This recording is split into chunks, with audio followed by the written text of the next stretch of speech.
రాయలసీమలో సీన్ మారుతోందా? వైఎస్ఆర్ కాంగ్రెస్ పార్టీకి అనుకూలత పెరుగుతోందా? కూటమి పట్ల వ్యతిరేకత మొదలైందా అంటే అవుననే సమాధానం వినిపిస్తోంది.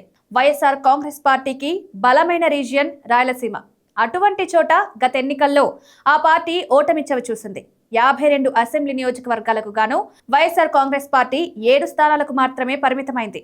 కూటమి 45 చోట్ల విజయం సాధించింది.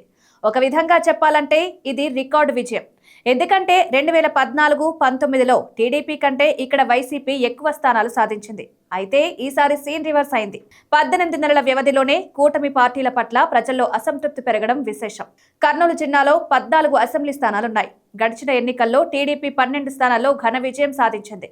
అంతకుముందు 2 ఎన్నికల్లో వైసీపీ ఏకపక్ష విజయం సాధించింది. కానీ మొన్నటి ఎన్నికల్లో వైసీపీ పట్ల ప్రజల్లో ఒక రకమైన వ్యతిరేకత వ్యక్తమైంది. అయితే కూటమి గెలిచిన తర్వాత అనుకున్న స్థాయిలో ప్రభావం చూపలేకపోతోంది.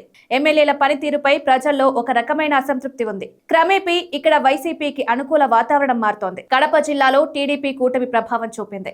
జగన్మోహన్ రెడ్డి సొంత జిల్లా కావడంతో కూటమి ప్రతిష్టాత్మకంగా తీసుకుంది. పైగా వైఎస్ షర్మిల ఇక్కడ వైఎస్ఆర్ కాంగ్రెస్ పార్టీ పట్ల ప్రతికూలత ఏర్పరిచారు. వివేకానందరెడ్డి హత్య కేసును కూటమి తనకు అనుకూలంగా మార్చుకుంది. పైగా కూటమి నేతలంతా సమన్వయంతో వ్యవహరించి 7 అసెంబ్లీ సీట్లను కైవసం చేసుకున్నారు. కానీ కూటమి అధికారంలోకి వచ్చిన తర్వాత నేతల మధ్య కుమ్ములాటలు మొదలయ్యాయి. ఎవరికి వారే యమునా తీరే అన్నట్టు పరిస్థితి ఉంది. అందుకే ఇక్కడ వైసీపీ బలపడుతున్నట్లు స్పష్టమవుతోంది. అనంతపురం జిల్లాలో తెలుగుదేశం కూటమి క్లీన్ స్వీప్ చేసింది. ఆది నుంచి ఈ జిల్లా టీడీపీకి అనుకూలం. 2019 ఎన్నికల్లో మాత్రం ఇక్కడ వైసీపీ ఘన విజయం సాధించింది. టీడీపీ హిందూపురం, ఉరవకొండ నియోజకవర్గాలకు పరిమితమైంది. అయితే 2024 ఎన్నికలకు వచ్చేసరికి పూర్తిగా సీన్ మారిపోయింది. టీడీపీ కూటమి ఏకపక్ష విజయం సాధించింది.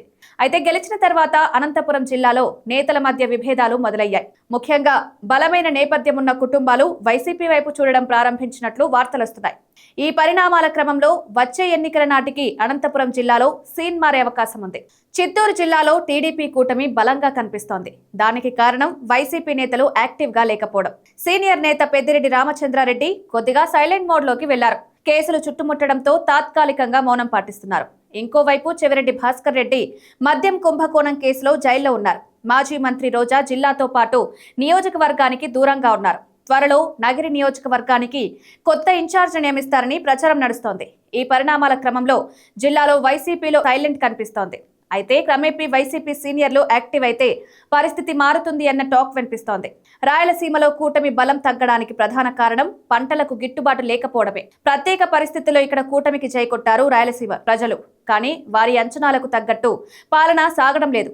అందుకే రాయలసీమ ప్రజల ఆలోచనలో మార్పు వచ్చినట్లు స్పష్టమవుతోంది. ఎన్నికల వరకు ఈ పరిస్థితి కొనసాగితే కూటమికి కష్టమే. మరేం జరుగుతుందో చూడాలి.